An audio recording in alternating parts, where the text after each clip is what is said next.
अगर आप भी ग्रो एप्लीकेशन यूज कर रहे हो तो ये गलती बिल्कुल भी आप नहीं करना, क्योंकि ग्रो एप्लीकेशन बिल्कुल फ्री नहीं है। आज सुनकर आप शॉक्ड होने वाले हो। तुम्हारा पैसा साइलेंटली कट रहा होता है लेकिन आपको पता भी नहीं चलता। अगर आप ग्रो एप्लीकेशन यूज कर रहे हो तो शायद आप एक्स्ट्रा चार्जेस दे रहे हो, क्योंकि 90% लोग ग्रो के हिडन चार्जेस के बारे में नहीं जानते। आज मैं तुम्हें ग्रो के सारे रियल चार्जेस के बारे में बताऊंगा। कितनी भी चार्जेस होती है, A to Z चार्जेस के बारे में मैं आपके साथ डिस्कस करने वाला हूं, जिससे कि आपको पता चल पाए कि ग्रो एप्लीकेशन को यूज करना चाहिए या फिर नहीं। ठीक है, तो सब कुछ डिटेल में जानने वाले हैं, तो इस वीडियो को आप लास्ट तक देखते रहिएगा अगर आप ग्रो एप्लीकेशन यूज कर रहे हो तो।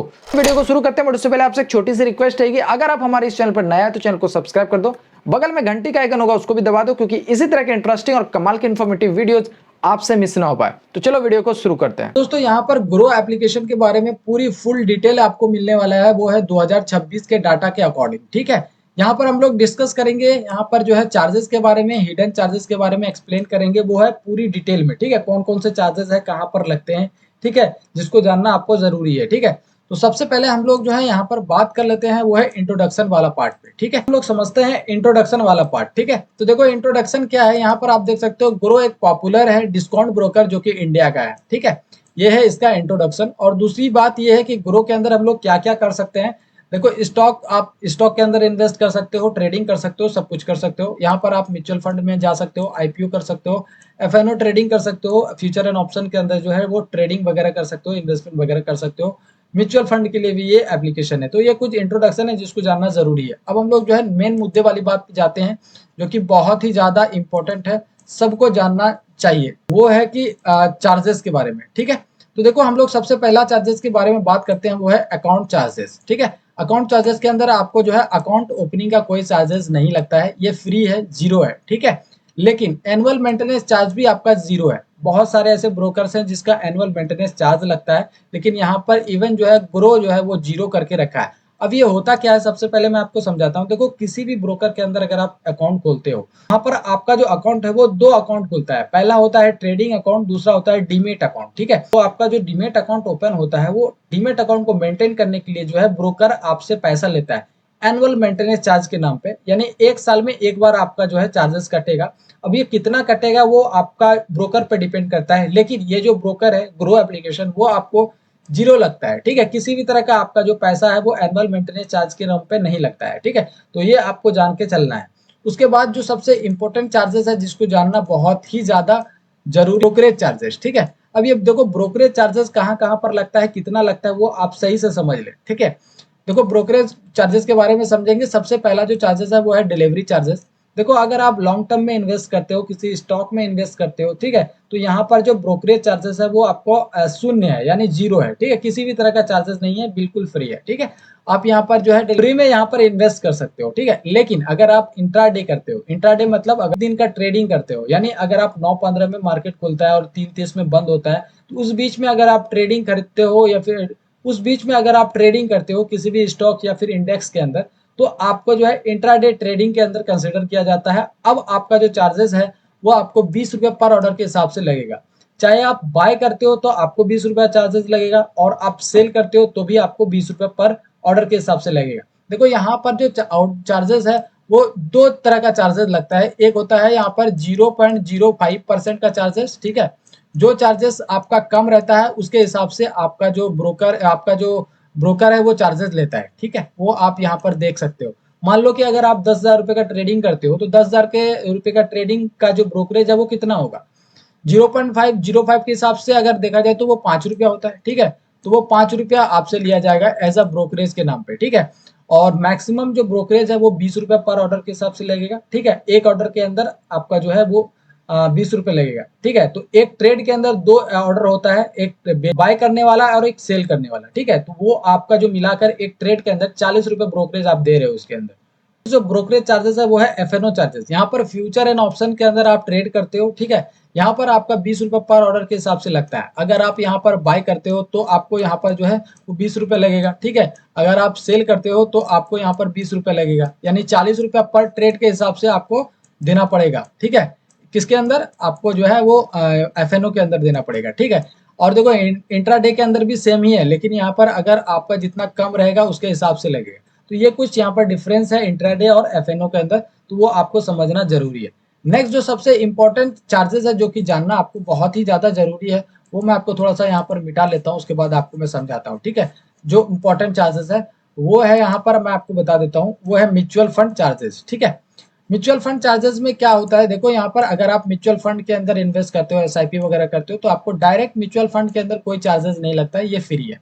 उसके बाद यहाँ पर इसके अंदर कोई किसी भी तरह का कमीशन वगैरह नहीं लगता है, तो ये एक अच्छी चीज़ है इस एप्लीकेशन का। नेक्स्ट जो चार्जेस है जो कि इम्पोर्टेंट है, आपको जानना ज़रूरी है, थोड़ा-सा यहाँ पर मैं इरेज़ कर लेता हूँ, उसके बाद मैं आपको बताता हूँ। देखो, नेक्स्ट जो चार्जेस है, वो हम बात कर लेते हैं जो कि एक हिडन चार्जेस है जिसको जानना बहुत ही ज़्यादा ज़रूरी है, ठीक है? वो है एसएसटी चार्जेस, ठीक है? देखो एसएसटी चार्जेस के बारे में बात करते हैं तो सबसे पहले मैं आपको बता देता हूँ एसएसटी चार्जेस लेता कौन है, तो ये गवर्नमेंट लेती है। वो कितना परसेंट लेती है यहाँ पर देख सकते हो। डिलीवरी के लिए आप जो है 0.1% का डिलीवरी का चार्जेस है। इंट्राडे में आपको 0.025% का जो है चार्जेस लगेगा, वो भी सेल साइड में, बाय साइड के अंदर नहीं लगता है, ये सेल साइड में ओनली लगता है, ठीक है? तो एसएसटी चार्जेस आपको जो है वो इस हिसाब से आपको देना पड़ता है, वो आप यहाँ पर थोड़ा सा देख लो, ठीक है? उसके बाद जो चार्जेस आने वाला है जो कि बहुत ही ज़्यादा इम्पोर्टेंट है, वो है स्टैम्प ड्यूटी चार्जेस, ठीक है? अब ये चार्जेस क्या है वो मैं आपको समझा देता हूँ, ठीक है? देखो इसके अंदर जो है आपको बाय के अंदर सिर्फ चार्जेस लगता है स्टैम्प ड्यूटी चार्जेस, और अप्रॉक्सीमेट आपका जो चार्जेस है वो 0.015% का जो है चार्जेस लगता है, जो कि एक बहुत ही ज़्यादा चार्जेस नहीं है, ठीक है? नेक्स्ट जो चार्जेस के बारे में बात कर लेते हैं जो कि बहुत ही ज़्यादा इंपॉर्टेंट है, वो है एक्सचेंज चार्जेस, ठीक है? देखो एक्सचेंज भी चार्जेस लेते हैं, अब कितना लेते हैं मैं आपको बता देता हूँ। इंडिया के अंदर 2 एक्सचेंज है, एनएससी हो गया, बीएससी हो गया। देखो ये बहुत ही स्मॉल चार्जेस लेते हैं, देखो स्मॉल पर ट्रेड के हिसाब से लगते हैं, लेकिन अगर आपका कैपिटल बड़ा है, ज़्यादा ट्रेड करते हैं, तो उसके हिसाब से आपका जो चार्जेस है वो बढ़ सकता है, ठीक है? तो वो यहाँ पर आप देख सकते हो, ये भी चार्जेस आपको यहाँ पर लगता है, तो इसको भी आप कंसिडर करके चल सकते हो। उसके बाद जो चार्जेस आता है वो है सेवी चार्जेस, ठीक है?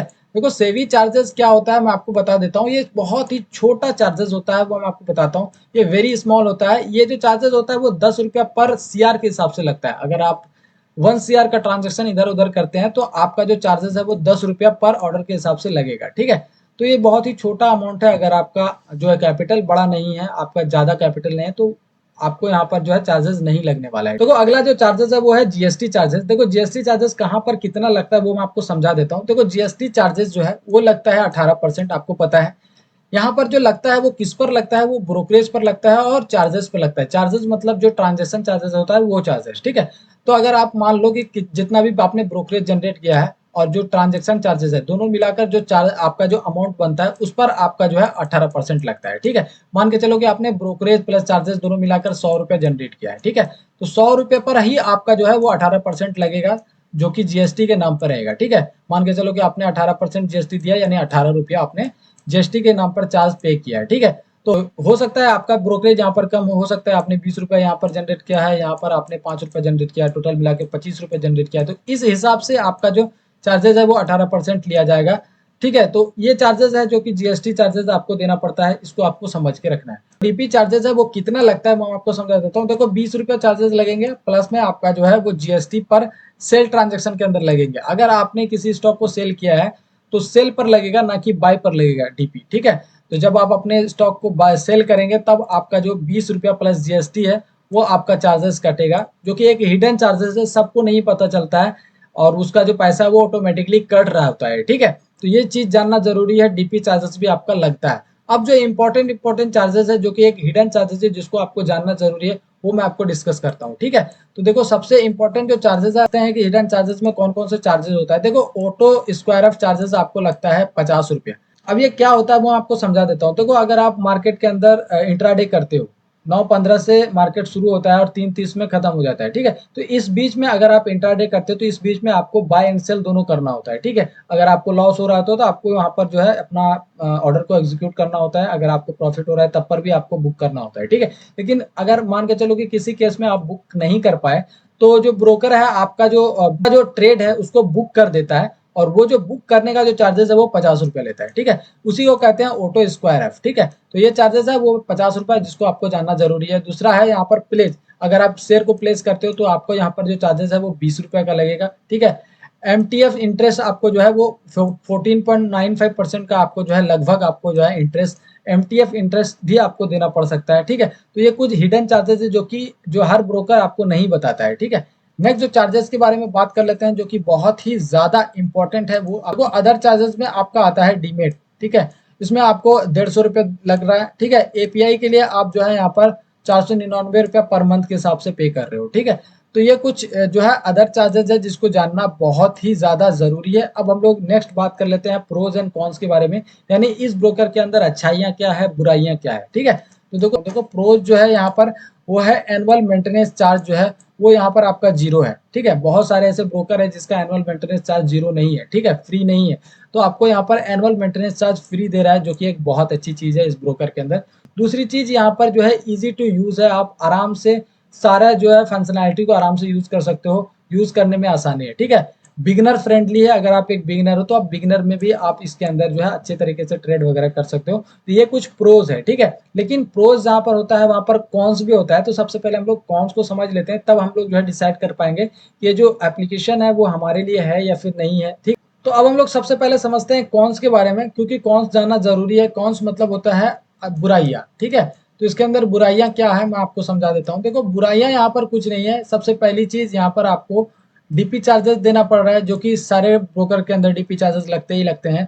ठीक है, दूसरी चीज यहाँ पर एक्टिव ट्रेडिंग थोड़ा सा कॉस्टली आपको मिल रहा है। ठीक है, और लिमिटेड टूल्स आपको जो है वो आपको नीचे देखने को मिल रहा है। ठीक है, तो ज्यादा आपको जो है टूल्स वगैरह नहीं मिलता है। तो ये कुछ चीजें हैं जो कि जानना जरूरी है, ये कुछ प्रोज हैं, ये कुछ कॉन्स है जिसको जानना बहुत ही ज्यादा जरूरी है। ठीक है, as a trader, as a investor. ठीक है, तो आई होप आपको ये वीडियो पसंद आया होगा। अगर आपको ग्रो के अंदर अकाउंट खुलवाना है तो डिस्क्रिप्शन में लिंक दिया गया है, जाकर उस पर क्लिक करके आप ग्रो के अंदर अकाउंट खुलवा सकते हो। मिलते हैं नेक्स्ट वीडियो में, तब तक के लिए जय हिंद, नमस्कार।